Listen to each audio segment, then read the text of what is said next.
اسی خطبے میں اللہ کے رسول صلی اللہ علیہ وسلم نے لو تعلمون ما اعلم لضحكتم قليلا ولبكيتم كثيرا. اے میرے صحابہ، اللہ رب العالمین نے مجھے معراج کرائی، میں نے جہنم کو اپنی آنکھوں سے دیکھا، جنت کو بھی اپنی آنکھوں سے دیکھا، بہت سارے لوگوں کو دیکھا کس طریقے سے جہنم کے اندر عذاب ہو رہا تھا.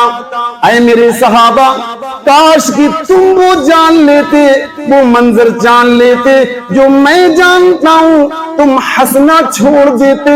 لَضَحِكْتُمْ قَلِيلًا وَلَبَكَيْتُمْ كَثِيرًا. معمولی تم ہنستے روتے بہت زیادہ. یہ خطبہ اللہ کے رسول نے دیا. حضرت انس کہتے ہیں صحابہ نے اپنے اپنے رومالوں سے، اپنے اپنے دستیوں سے اپنے سروں کو ڈھانپ لیا، چیخ مار کر صحابہ کرام رو رہے تھے. اتنا ڈر تھا صحابہ کرام کے اندر. اور نبی اکرم صلی اللہ علیہ وسلم نے ایک مرتبہ خطبہ دیا تھا. حضرت عرباض بن ساریہ رضی اللہ تعالیٰ عنہ کہتے ہیں ایسا خطبہ دیا، صحابہ کہتے ہیں کہ سارے صحابہ رو رہے ہیں، ایسا خطبہ دیا. اسی میں صحابہ نے کہا اللہ کے نبی، ایسا لگتا ہے یہ خطبہ آپ کا آخری خطبہ ہے، ایسا لگتا ہے آپ ہم کو چھوڑ کر جانے والے ہیں. اللہ کے رسول ہم کو نصیحت کر دیجئے، وصیت کر دیجئے. نبی اکرم صلی اللہ علیہ وسلم ارشاد فرماتے اے میرے صحابہ، میں تم کو وصیت کر رہا ہوں بتقوی اللہ، تم اللہ رب العالمین کا تقوی اختیار کرنا، تم اللہ رب العالمین سے ڈرتے رہنا، اور جو تمہارا امیر ہو تم اس کی مخالفت نہ کرنا جب تک کہ وہ تم کو اللہ اس کے رسول کی طرف بلاتا رہے، کبھی اس کی خلاف ورزی نہ کرنا. اور سنو، تم جب تک کہ اللہ کی کتاب قرآن اور حدیث کے مطابق چلتے رہو گے کبھی گمراہ نہیں ہو سکتے. جب تک کہ تم قرآن اور حدیث کے مطابق چلتے رہو گے تو قرآن اور حدیث پر مضبوطی سے ان کو تھام لینا، اس کے مطابق تم عمل کرتے رہنا. محمد رسول اللہ صلی اللہ علیہ وسلم نے اپنے صحابہ کو یہ واقعات بتائے، اس طریقے سے آپ نے اپنے صحابہ کو وصیت. اسی طریقے سے جنگ حنین میں محمد رسول اللہ صلی اللہ علیہ وسلم نے بہت مال آیا تھا. آپ نے سوچا کہ جو نئے اسلام قبول کیے ہیں ان کو آپ نے مال زیادہ دے دیا، اور جو انصار تھے بہت بڑا کردار تھا، آپ نے ان کو کچھ نہیں دیا. اس لیے آپ سمجھتے تھے کہ ان کا ایمان مضبوط ہے، ہم ان کو نہیں دیں گے، کوئی دقت نہیں. لیکن کچھ لوگ تھے تو ان کو بہت برا لگا کہ سارا کردار ہمارا لیکن ہمیں لوگ محروم کر دیے گئے. اڑتے اڑتے بات محمد رسول اللہ صلی اللہ علیہ وسلم تک پہنچی. آپ نے ان کے سردار سعد بن عبادہ کو بلایا. اے سعد بن عبادہ، میں کیا سن رہا ہوں، کیا ہے؟ ہاں اللہ کے رسول، میں بھی انصار کا ایک انسان ہوں، بات تو ایسی ہے. آپ نے کہا سعد بن عبادہ سارے انصاریوں کو جمع کرو ایک جگہ. جمع ہوئے، پھر آپ نے خطبہ دیا. اے انصاریوں، ایسا نہیں کہ میں نے تم کو چھوڑ دیا، میں نے ان لوگوں کو مال دیا ہے تاکہ مجھے ان کے بارے میں یہ تھا کہ ان کو مل جائے، مضبوطی کے ساتھ وہ اسلام پر جمے رہے. آپ نے فرمایا اے انصاریوں، میں نے ان کو اس لیے مال دیا تاکہ وہ اسلام پر مضبوطی سے جمے رہے. اے انصاریوں، یہ بتاؤ کیا تم گمراہ نہیں تھے؟ اللہ نے میرے ذریعے سے تمہیں ہدایت دی. انصاری رو رہے اور کہہ رہے اللہ اس کا رسول کا احسان ہم پر بہت ہے. آپ نے فرمایا اے انصاریوں، تم بالکل غریب تھے، فقیر تھے، اللہ نے میرے ذریعے سے تم کو مالدار بنایا، غنیمت کا مال ملنے لگا اور تم مالدار بن گئے. روتے جا رہے انصاری اور کہہ رہے اللہ اس کے رسول کا احسان بہت بڑا ہے. پھر آپ نے فرمایا انصاریوں سنو، اے انصاریوں، لوگ مال لے کر جائیں، کیا تم اس بات سے راضی نہیں ہوگے؟ تم محمد الرسول اللہ صلی اللہ علیہ وسلم کو لے کر جاؤ. تمام کے تمام انصاری رو رہے ہیں، کتنی بڑی سعادت. کہا اے انصاریوں،